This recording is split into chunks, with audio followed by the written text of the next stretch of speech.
हाँ बच्चों, आज आप लोग पढ़ेंगे एथेनोइक अम्ल के बारे में। एथेनोइक अम्ल जिसको कहते हैं एसिटिक अम्ल, इससे अधिकांश रिएक्शन उठता है पेपर में, इस बात पर ध्यान दीजिएगा। एथेनोइक अम्ल का ही दूसरा नाम क्या है? एसिटिक अम्ल है। क्या नाम है? एसिटिक, एसिटिक अम्ल है। एथेनोइक अम्ल का दूसरा नाम क्या है? एसिटिक अम्ल। इसका अणुसूत्र क्या होता है? किसका? एसिटिक अम्ल का। इसको दूसरी भाषा में अगर देखा जाए तो सिरका कहा जाता है। एसिटिक अम्ल का दूसरा जो सूत्र होता है CH3COOH। और ये क्या नाम है? एसिटिक अम्ल का ये IUPAC नेम एथेनोइक अम्ल। ठीक, अब देखते हैं इसका स्ट्रक्चर। अगर हम बना दें तो CH3CH3, अब यहाँ जाएगा C+1O और H, ये आपका हो गया। इसमें क्रियात्मक समूह कौन है? क्रियात्मक समूह जो है आपका ये वाला जो पार्ट है, ये जो देख रहे हैं ना, ये आपका जो है ये क्या है? क्रियात्मक समूह है। क्या है? क्रियात्मक समूह है। क्रियात्मक समूह क्या है? COOH है। ध्यान रखना, इतने मैंने कई क्वेश्चन बता दिए 2 नंबर के। एसिटिक अम्ल, एसिटिक अम्ल है ये। एसिटिक अम्ल का सूत्र है ये उसका स्ट्रक्चर हो गया। और उसका IUPAC नेम क्या होता है? एथेनोइक अम्ल होता है। और इसमें क्रियात्मक समूह कौन है? क्रियात्मक समूह COOH, COOH। इसको मैंने इस रूप में लिखा है COO सिंगल बॉन्ड OH। ठीक, अब इसको क्रियात्मक समूह में रखा गया है। इसका COOH क्या है? इसका COOH क्रियात्मक समूह। कोई पूछता है एसिटिक अम्ल में क्रियात्मक समूह क्या है, तो आप बताओगे COOH, यानी COOH। ये क्या है? एसिटिक अम्ल या कार्बोक्सिलिक अम्ल भी इसको कहते हैं। अब कुछ रिएक्शनें बताएंगे जो परीक्षा के हिसाब से इंपॉर्टेंट होंगी, उस पर थोड़ा ध्यान दीजिएगा। ठीक है, तो इस पर ध्यान देने वाली बात है। तो सबसे पहले सोडियम से क्रिया। किसकी? सोडियम से क्रिया। किसकी? एसिटिक अम्ल की। किसकी? एसिटिक अम्ल की सोडियम से क्रिया। तो देख लीजिए, यहीं बता दे रहे हैं। एसिटिक अम्ल की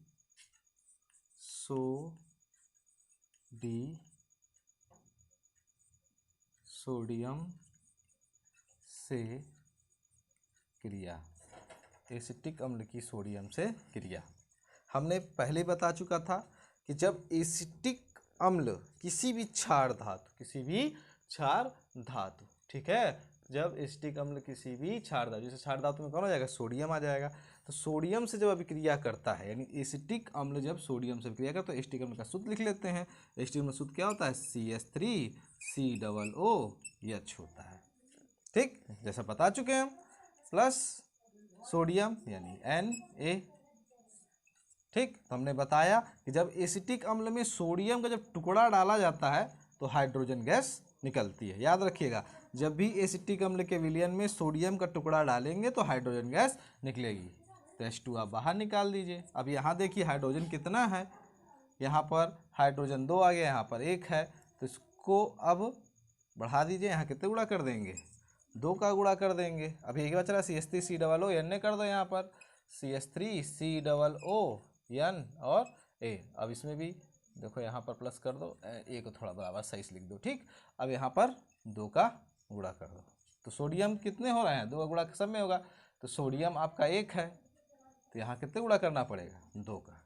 ठीक है, ये हो गया। ये रिएक्शन जो थी आपकी इंपॉर्टेंट थी। पहली रिएक्शन हमने आपको बता दिया है, ध्यान से देख लीजिएगा। फंडा ट्रिक क्या बताया है कि जब एसिटिक अम्ल में सोडियम का टुकड़ा डाला जाता है तो हाइड्रोजन गैस मुक्त होती है। तो हाइड्रोजन गैस, तो ये H है ना, इसी H को हम H2 लिख देंगे। जब यहाँ H2 लिखेंगे तो ये H यहाँ पर अकेले है। देखो बस इतनी ट्रिक देखो, बस ये अकेले है, तो यहाँ कितने तुरंत कितने गुणा कर देंगे? 2 का।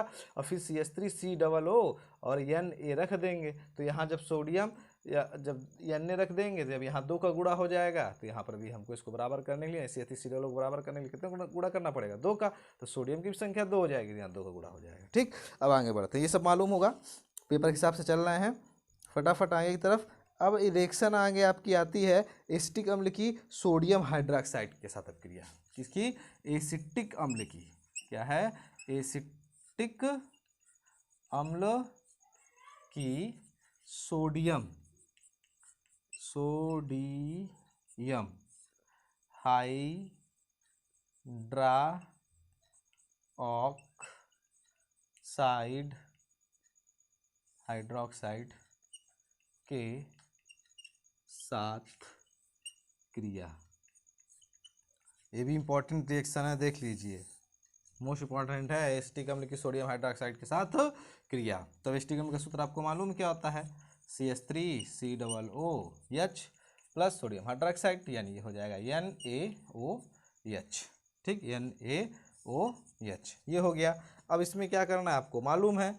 अब इसको अगर तोड़ें तो Na प्लस में होता है, OH किस में होता है, माइनस में होता है, और ये प्लस में हो जाएगा, ये माइनस में हो जाएगा, ये किस में हो जाएगा, प्लस में हो जाएगा। तो ये वाला जो भाग देख रहे हो ना CH3COO, ये किसके साथ जुड़ जाएगा, सोडियम के साथ जुड़ जाएगा।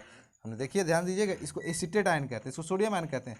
तो एसीटेट आयन यानी ऋण वाला प्लस के साथ जुड़ जाएगा, प्लस के साथ जोड़ दो, CH3COONA प्लस इसका नाम हो जाएगा सोडियम एसीटेट। क्या नाम हो जाएगा इसका, ये क्या कहते हैं, सोडियम, और CH3COO क्या कहते हैं, एसीटेट। तो क्या नाम हो जाएगा, सोडियम एसीटेट। फिर से देख लीजिए, Na को सोडियम, CH3COO क्या कहते हैं, एसीटेट, यानी सोडियम एसीटेट। अब क्या बच रहा है आपका, ये पद तो खत्म हो गया, अब ये प्लस वाला, ये माइनस वाला बच रहा है।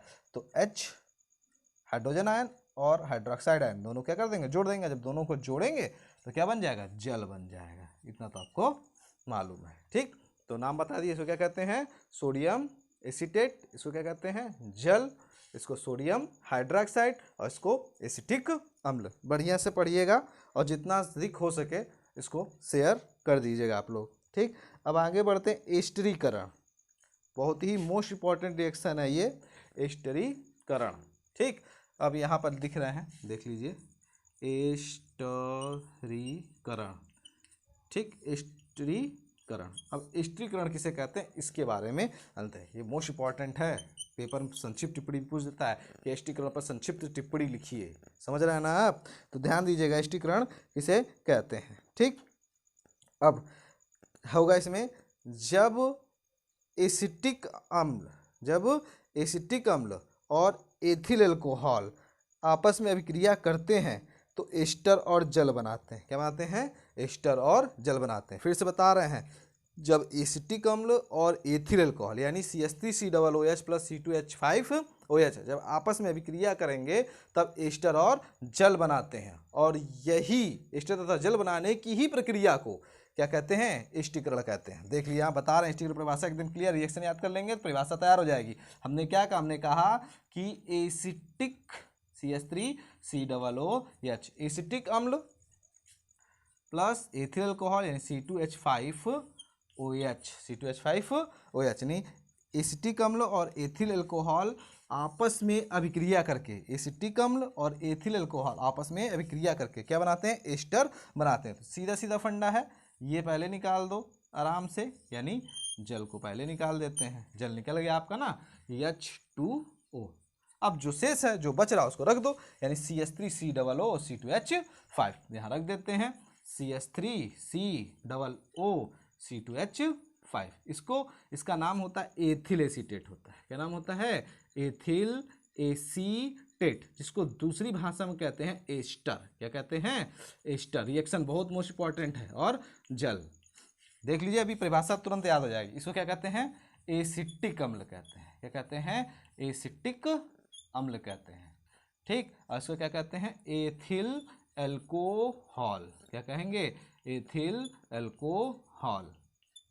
ठीक, एथिल एल्कोहल। हमने क्या कहा, एसिटिक अम्ल और एथिल अल्कोहल आपस में अभिक्रिया करके एथिल एसीटेट और जल बनाते हैं। और फिर देखिए, एसिटिक अम्ल और एथिल अल्कोहल आपस में अभिक्रिया करके एथिल एसीटेट या एस्टर और जल बनाने की ही प्रक्रिया को क्या कहते हैं, एस्टरीकरण कहते हैं। फिर से बता दे रहे हैं, एसिटिक अम्ल और एथिल अल्कोहल आपस में अभिक्रिया करके, ऐसे कह सकते हैं, एसिटिक अम्ल एथिल अल्कोहल के साथ, एसिटिक अम्ल एथिल अल्कोहल के साथ अभिक्रिया करके एस्टर और जल बनाते हैं। और यही प्रक्रिया क्या कहलाती है, एस्टरीकरण कहलाती है। ठीक, कभी रिएक्शन पूछ देता, कभी संक्षिप्त टिप्पणी पूछ देता, जितना हमने बताया है उतना आपको इसमें लिखना होगा। ठीक, ये हो गया। अब इसके बाद हम बताएंगे सोडियम बाइकार्बोनेट के साथ अभिक्रिया बताएंगे। किसके साथ बताएंगे, सोडियम बाई कार्बोनेट के साथ अभिक्रिया। ठीक है, तो सोडियम बाइकार्बोनेट के साथ अभिक्रिया देख लो कितनी रिएक्शनें हो गई, ध्यान दीजिएगा, 1 2 3। ठीक, कभी कभी परीक्षा में पूछ देता है कि इथेनोइक अम्ल की 4 रासायनिक गुण लिखिए। तो रासायनिक गुण यानी रासायनिक गुण में ये सब रिएक्शनें आपको लिखनी होती हैं। ठीक, और उसका उपयोग लिखिए। ध्यान रखिएगा, जितनी रिएक्शन बता रहे हैं सब इंपॉर्टेंट हैं। ठीक, एक बार नज़र दौड़ा लीजिएगा, बाकी तो सब पढ़ना ही है आपको, लेकिन ये हमारे हिसाब से जो इम्पोर्टेंट है वो हम बता रहे हैं। और ईश्वर करे कि इसमें से आपकी रिएक्शनें पेपर में आए भी।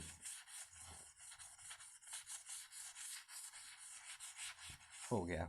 ठीक, तो अब लास्ट रिएक्शन बताने चल रहे हैं आपको, किसके साथ, सोडियम बाइकार्बोनेट के साथ, यानी एसिटिक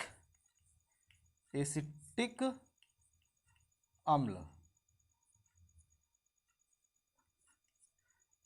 एसिटिक अम्ल की सोडियम बाइकार्बोनेट के साथ अभिक्रिया, सोडियम बाइकार्बोनेट के साथ अभिक्रिया। उपयोग भी सब पढ़ते जाइएगा, उपयोग भी पेपर में पूछता है। ठीक, तो एसिटिक अम्ल का सूत्र क्या होता है, CH3COOH plus sodium bicarbonate NaHCO3, यही होता है। जायज़ सी बात है, आप इसमें समझ गए होंगे। इसमें क्या है, CH3COO है। ठीक, CH3COO ऋण में टूटेगा, H धन में टूट जाएगा, Na प्लस में, और CO3 में कितने ऋणायन होते हैं, 2 ऋणायन होते हैं। कार्बोनेट आयन इसको कहा जाता है, क्या कहा जाता है, CO3 क्या कहा जाता है, कार्बोनेट आयन कहा जाता है। अब इसको तोड़ दें। ठीक, अब ये माइनस है, देखते हैं, CH3COO और Na यानी एसीटेट आयन और सोडियम आयन, क्योंकि इसमें प्लस होता है और इस पर क्या होता है माइनस, तो कर देते, तोड़ देते हैं। सबसे पहले लिख देते हैं, इसका पीछे नाम बता चुके हैं, क्या नाम है, इसको CH3COO क्या कहते हैं, एसीटेट, यानी क्या कहते हैं, सोडियम, क्या नाम हो जाएगा, सोडियम एसीटेट। ठीक, प्लस अब बचा क्या, H और CO3।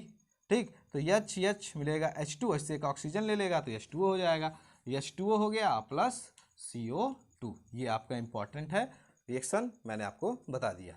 अब एसिटिक अम्ल के बारे में मैंने आपको बता दिया, और कृपया करके क्वेश्चन और पढ़ लीजिएगा, पढ़ाएगा गैलिसियर जो एसिटिक अम्ल है वो, और इसके उपयोग क्या है एसिटिक अम्ल के आपको मालूम है। ठीक है, कृत्रिम सिरका बनाने में इसका प्रयोग किया जाता है, प्रयोगशाला में विकर्मक के रूप में इसका प्रयोग किया जाता है। इसके बारे में मैंने आपको बता दिया। पीछे वाली वीडियो में भी आपको एथिल अल्कोहल के बारे में रिएक्शन बताए थे जो इंपॉर्टेंट थी, और इसमें मैंने आपको बता दिया जो इंपॉर्टेंट था। ठीक, अब इसको तैयार कर लीजिएगा। आज के लिए बस इतना ही, कल बताएंगे आपको अम्ल, क्षार और लवण के जो इंपॉर्टेंट क्वेश्चन होंगे उसके बारे में आपको बताएंगे।